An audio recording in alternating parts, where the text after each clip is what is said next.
Welcome back after the break. आप देख रहे हैं आज पाकिस्तान। ब्रेक पे जाने से पहले हम बात कर रहे थे कि बड़ा कॉमन फिनोमेना है कि अगर आप किसी परेशानी में हैं, कोई स्ट्रेस है, तो आप अपने दांतों को पीसेंगे। लेकिन क्या आपको पता है कि ये गैर दानिस्ता तौर पे तो होता ही है, गुस्से में होता है, लेकिन ये सोते हुए भी होता है। यानी अगर आप जाग रहे हैं और आपको गुस्सा आ रहा है, you can take control of the situation, लेकिन गुस्से में भी लोग अपने स्ट्रेस के साथ जब you going to sleep, you are often grinding your teeth. इसका क्या हल हो सकता है? इसको बाकायदा अगर इसका टेक्निकल टर्म देखा जाए, इसको ब्रक्सिज्म कहा जाता है। हमारे साथ आज मौजूद हैं डॉक्टर मुदस्सिर हुसैन। उनसे जानेंगे कि ये क्या किसी ख़ास एज ब्रैकेट में बड़ा कॉमन है और इसका हल क्या हो सकता है। बहुत बहुत शुक्रिया doctor Mudassir for being here. Thank you very much. दांत पीसना, टीथ ग्राइंडिंग, ये कितना कॉमन है हमारे यहाँ? दांत पीसना और टीथ ग्राइंडिंग जो है उसको बेसिकली ब्रक्सिज्म कहते हैं। आपने इंट्रोडक्शन में बताया, ये बहुत कॉमन है और किसी भी एज पे हो सकता है। नॉर्मली जो बच्चे होते हैं और उनकी एज 3 to 8 ईयर्स और 10 ईयर्स के जो दरमियान होती है, इसके अंदर ये हैबिट बहुत कॉमन देखी गई है। अच्छा, होता ये है कि इस एज पे चूँकि बच्चे स्कूल गोइंग एज भी होती है और डिफरेंट टाइप के स्ट्रेस ले लेते हैं, उसकी वजह कर भी ये टीथ ग्राइंडिंग करते हैं। और इसमें यह है कि जो हमने रिसर्चेज वगैरह देखी हैं, उसके अंदर जो मेल टू फीमेल रेशो है बच्चों में या बड़ों के अंदर, उसके अंदर फीमेल ज़्यादा टीथ ग्राइंडिंग करती हैं एज़ कम्पेयर टू। अच्छा, क्या आप कह सकते हैं कि टीथ ग्राइंडिंग की एक वजह किसी ना किसी किस्म का स्ट्रेस या नेगेटिव इमोशन है कि जब आपको एंग्री आप फील कर रहे हैं, आप फ्रस्ट्रेटेड हैं, आप उस बारे में बात नहीं कर सकते, किसी की कह नहीं सकते, तो आप दांतों को चबाना या पीसना शुरू कर देते हैं? जी एग्जैक्टली। बेसिकली टीथ ग्राइंडिंग जो है, ये ब्रक्सिज्म वर्ड है, ये एंग्जाइटी और स्ट्रेस से ही रिलेटेड है। ओके। मेन जो है एंग्जाइटी और स्ट्रेस से रिलेटेड है। अब जैसे जैसे एज एडवांस होती जाती है, बच्चों को स्ट्रेस होता है या जो स्कूल का जो उनका बर्डन है या जो पढ़ने से रिलेटेड चीज़ें हैं, उसकी वजह कर भी स्ट्रेस ले लेते हैं और उसकी वजह कर भी टीथ ग्राइंडिंग करते हैं। दूसरा, बाज़ घरों के अंदर जो सोशल डिस्टर्बेंसेस होते हैं, घर के अंदर जो हालात हैं या उसकी वजह कर, या जो पेरेंट्स के आपस के अंदर कोई ताल्लुकात हों, उसकी वजह कर भी बच्चे स्ट्रेस लेते हैं। तो ये स्ट्रेस और जो एंग्जाइटी है, इससे रिलेटेड है। पता कैसे लगाया जाए कि आप ब्रक्सिज्म से सफ़र कर रहे हैं या आपको दांत पीसने की आदत है? क्योंकि मैंने अक्सर देखा है हमारा, क्योंकि बचपन से बड़ा रेगुलर डेंटल चेकअप रहता था डॉक्टर साहब, तो आप ये सवाल बड़ा कॉमनली डेंटिस्ट पूछते हैं कि क्या तुम दांत पीसने की आदत है, और अक्सर लोग 90% लोग पलट कर कहते हैं नहीं जी, हमें तो नहीं है। तो इसका मतलब है कि वो नादानिस्ता तौर पे या सोते हुए, यानी जब वो कॉन्शियस भी नहीं है तब दांत पीस रहे हैं। तो फिर इसका हल क्या है? एग्जैक्टली। होता यही है कि ये एक इनवॉलंटरी जो एक्शन होता है, ये वो है जो टीथ ग्राइंडिंग या ब्रक्सिज्म जिनको होती है हैबिट, वो उनको नहीं पता होता कि वो ब्रक्सिज्म हो रही है या टीथ ग्राइंडिंग कर रहे हैं। तो उनके साथ, यानी जो बच्चों के साथ पेरेंट्स हैं, अगर बच्चे पेरेंट्स के साथ सो रहे हैं या उनका कोई सिबलिंग्स है, भाई है, बहन है, वो साथ सो रहे हैं, तो उनको पता चलता है कि भाई ये तो रात को दांत पीसता है या दांत चबाता है या चबाती है। तो उसकी सिर्फ उसका ट्रीटमेंट बेसिकली ये है कि आप जो एंग्जाइटी और स्ट्रेस है उसको रिलीज़ किया जाए। कुछ स्प्लिंट्स या ऐसी हैबिट्स हैं जो हम लोग बच्चों को दे देते हैं, जिसमें माउथ गार्ड्स हैं और माउथ स्प्लिंट्स आते हैं। जब आप उसको पहन लेते हैं तो फिर उससे जो ग्राइंडिंग की जो हैबिट है वो ख़त्म हो जाती है। सेकंड चीज़ ये कि हमने जो साथ साथ अभी बात की कि ये स्ट्रेस और एंग्जाइटी रिलेटेड है, इसमें हम मसल रिलैक्सेंट भी देते हैं for a very short period of time, कि जब मसल उससे रिलैक्स होगा तो आप टीथ ग्राइंडिंग थोड़ा सा कम कर देते हैं। अच्छा, ये बड़ा कॉमन है क्योंकि आजकल के बच्चों के लिए आप ऑर्थोडोंटिक ट्रीटमेंट्स लेते हैं या उनको ब्रेसेस लगवाते हैं, तो पता अक्सर तब लगता है जब आप रिटेनर का वो गार्ड पहन रहे हैं और आपको नज़र आता है कि जो मोलर्स हैं, यानी जो दाढ़ की जगह है, वो चबाई जा चुकी है। That's suddenly when you realise.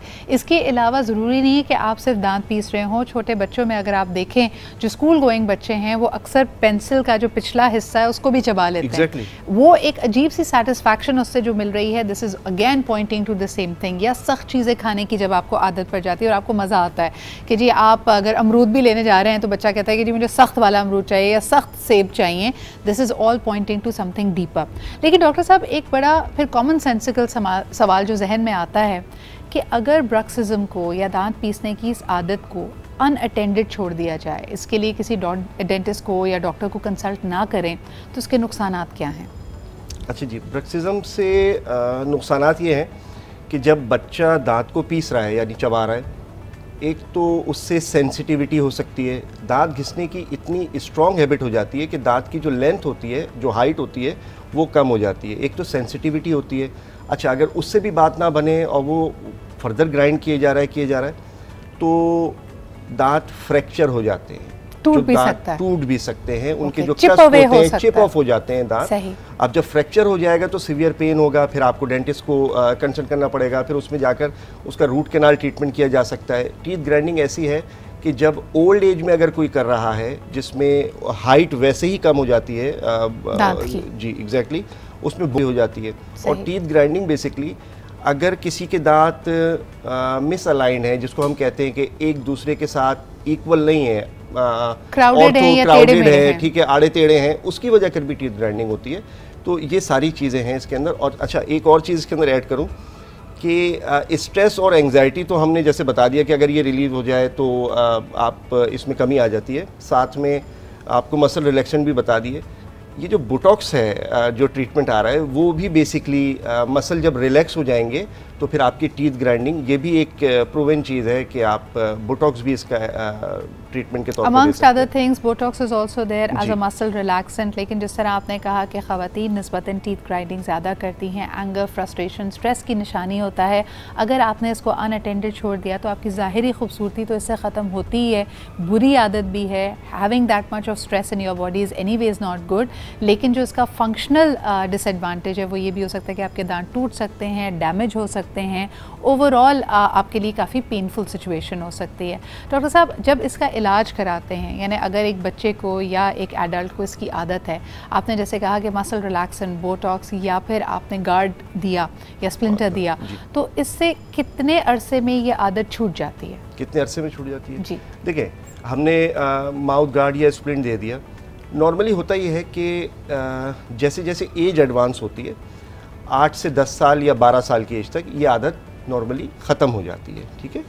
अच्छा, उसकी एक मिसाल है, जैसे मेरी बेटी है, उसको भी टीथ ग्राइंडिंग की आदत थी, तो हमने उसे भी ये जो नाइट गार्ड है ये दिया, तो अल्हम्दुलिल्लाह उसको 6 महीने हमने लगाया और अब उसकी जो हैबिट थी वो ये फॉर लाइफ तो नहीं लगाना, फॉर लाइफ नहीं, फॉर लाइफ नहीं, मैक्सिमम 6 मंथ तक आप दे सकते हैं, क्योंकि इससे ज़्यादा क्योंकि ग्रोइंग एज है ना, तो फिर ग्रोथ के अंदर जो दांत का इरप्शन होती है मुंह के अंदर आना, वो डिस्टर्ब हो जाती है, तो हम इससे ज़्यादा उसको दे नहीं सकते। और आमतौर पे अगर छोटे बच्चों में देखा जाए तो ये जो ग्राइंडिंग की आदत पड़ती है, ये जब उनके पक्के दांत होते हैं या दूध के दांतों में ज़्यादा कॉमन है? दोनों में है। दोनों में है जी एग्जैक्टली। जो मिक्स डेंटिशन स्टेज होती है, जब दूध के और परमानेंट दोनों दांत मुंह के अंदर मौजूद होते हैं, उस स्टेज के ऊपर करते हैं। और जब कंप्लीटली रब भी हो जाते हैं, बाज़ लोगों के अंदर परमानेंट स्टेज के अंदर भी होते हैं, 18 ईयर्स, 24 ईयर्स, 30 ईयर्स के लोग भी टीथ ग्राइंडिंग कर रहे होते हैं। अच्छा, सिंस यू आर हेयर और थोड़ा सा डाइग्रेस कर रहे हैं हमारे मेन सब्जेक्ट से, लेकिन ये बच्चे के जब दूध के बजाय पक्के दांत निकल रहे होते हैं, तो जब उस दांत ने, जैसे आपने कहा, इरप्शन होनी है, गम के थ्रू उसने निकलना है, वो बड़ा वियर्ड टाइम होता है। यानी अगर आप छोटे बच्चे को देखें, जब उसके दूध के दांत भी निकल रहे हैं तो वो कुछ ना कुछ उस पर रब करने की कोशिश करता है। पक्के दांत में अक्सर बच्चे को कहा जा रहा होता है कि वहाँ पे ज़बान मत लगाना, दांत टेढ़ा निकलेगा। तो क्या ये ग्राइंडिंग की आदत या उस जो भी वो पेनफुल सी सिचुएशन है, वियर्ड सी सिचुएशन है, उस सेंसेशन के लिए बच्चे टीथ ग्राइंडिंग या कुछ इस तरह के अमल शुरू करते हैं? जब दांत इरप्ट हो रहा होता है, जैसे आपने कहा कि मना करते हैं कि यहाँ दांत नहीं लगाना, दांत टेढ़ा हो जाएगा जी, असल में इसका ऑपोजिट है। जैसे नीचे के दांत आ रहे हैं या सामने के दांत है, कोई पीछे की तरफ आ गया, यानी प्रॉपर अपनी आर्च के अंदर नहीं है, तो हम यूजुअली उसको कहते हैं कि भाई कोशिश करो उसको टंग के प्रेशर से ना आगे की तरफ फॉरवर्ड करो, तो वो जो गैप है, जो पीछे आ गया है वो दांत, वो थोड़ा आगे चला जाएगा, क्योंकि उसको कांस्टेंट एक फोर्स मिल रही है, वो अपनी जगह पर आ जाता है। एक चीज़ है। और दूसरा ये कि इसके अंदर एक चीज़ ऐड करना मैं चाहूँगा कि जो ब्रक्सिज्म है ये कैल्शियम, मैग्नीशियम और विटामिन डी की डेफिशिएंसी की वजह कर भी होता है। तो इस एज के ऊपर बच्चों को जो मल्टीविटामिन सप्लीमेंट्स हैं या इस तरह की डाइट है वो दी जाए, तो इससे भी ये चीज़ ख़त्म हो जाती है। अच्छा, एक आखिरी सवाल आपसे कि जिन एडल्ट्स को टीथ ग्राइंडिंग की आदत है, हो सकता है वो गुस्से और इस वजह से ना हो, दांत पीसने की आदत छालिया और गुटके की वजह से, क्योंकि वो आदत है कि जी रख के उसको चबाते रहना है, काफ़ी देर तक करना है, तो वो इनका आपस में क्या कोरिलेशन है? One of the treatments is remove the habit. अब बच्चे हैं, बहुत सारे ऐसी जगहें हैं जहाँ पे छालिया, पान, सुपारियों का बहुत ज़्यादा यूज़ होता है। अब वो बच्चे उसको ग्राइंड कर रहे हैं, जब वो चीज़ उससे ख़त्म हो जाती है तो वो ज़ाहिरी बात है वो एक कांस्टेंट मुंह को चलाने की पोजीशन के अंदर थे, हर वक्त मुंह को ग्राइंड कर रहे थे, दांत को ग्राइंड कर रहे थे, तो वो उसी तरीके से करते रहते हैं। तो उनके लिए ये होता है कि अगर उनको हैबिट ब्रेक करवानी है तो हम नॉर्मली उनको च्युइंग गम्स होती हैं वो दे देते हैं कि भाई एटलीस्ट आप। It's very interesting that you bring it up, क्योंकि आपके लिए अगला सवाल यही आया डॉक्टर साहब कि अगर तो च्युइंग गम से ये एतराज़ है कि इसमें चीनी बहुत होती है और शुगर आपके दांतों के लिए अच्छी नहीं है, तो अब तो बहुत सारी शुगर फ्री गम्स भी आ गई हैं, तो च्युइंग गम हमारे दांतों के लिए, हमारी ओरल हेल्थ के लिए अच्छी है या बुरी है? शुगर फ्री च्युइंग गम जितनी यूज़ करें उससे कोई प्रॉब्लम नहीं है। इतना जो हम जुगाली करते रहे गाय की तरह, उसमें कोई कबाहत नहीं है, कोई बुराई नहीं है। Sugar free chewing gum use कर सकते हैं। और आपको एक इंटरेस्टिंग चीज़ बताऊं कि जो लोग पान गुटखे छालियाँ खाते हैं, जिनकी कांस्टेंट आदत होती है जो कि मुंह के अंदर भर के रखते हैं एक साइड पर, तो हम उनको ट्रीटमेंट के तौर के ऊपर ये बताते हैं कि एक च्युइंग गम से तो उनका पेट नहीं भरना ना, उनको फील लगेगा कि मेरा मुंह खाली है। हाँ। तो हम उनको बताते हैं आप एटलीस्ट 4 या 5 च्युइंग गम्स लीजिए और मुंह में डालें, ताकि उनको ये फील हो कि मेरे माउथ में कुछ है, भरा हुआ है। इस चीज से जाकर ये पान गुटके की हैबिट भी खत्म होती है। लेकिन वैसे च्युइंग गम, अगर छोटे बच्चे इस वक्त आपका प्रोग्राम देख रहे हैं जिनको कोई पान गुटके की या कोई बैड हैबिट को ब्रेक नहीं करना, क्या वो भी इतनी फ्रीक्वेंटली च्युइंग गम इस्तेमाल कर सकते हैं? बिल्कुल नहीं। शुगर फ्री च्युइंग गम तो यूज कर सकते हैं, बट शुगर वाली नहीं, क्योंकि सबसे ज्यादा दूध के दांत जो होते हैं, बच्चों के दांत जो होते हैं, वो कैरीज को अट्रैक्ट करते हैं। और शुगर जितनी होगी, क्योंकि उनके अंदर इतनी हैबिट वो है तो नहीं कि वो रेगुलर ब्रश कर रहे हो या 3 टाइम ब्रश कर रहे हो, वो सुबह ब्रश कर लिया या रात में ब्रश कर लिया। इवन अगर च्युइंग गम शुगर फ्री है, constant chewing is very similar to grinding. Constant chewing no. देखिए, ग्राइंडिंग, वो जो चीज़ च्यूइंग गम मुंह में गई हुई है वो सॉफ्ट है। आप ग्राइंडिंग जिस चीज़ से कर रहे थे, जिसकी बात हमने छालिया या सौंफ की, वो एब्रेसिव मटेरियल है, यानी जो आप उसको वो हार्ड है, वो सख्त चीज़ है। बिल्कुल सही हो गया।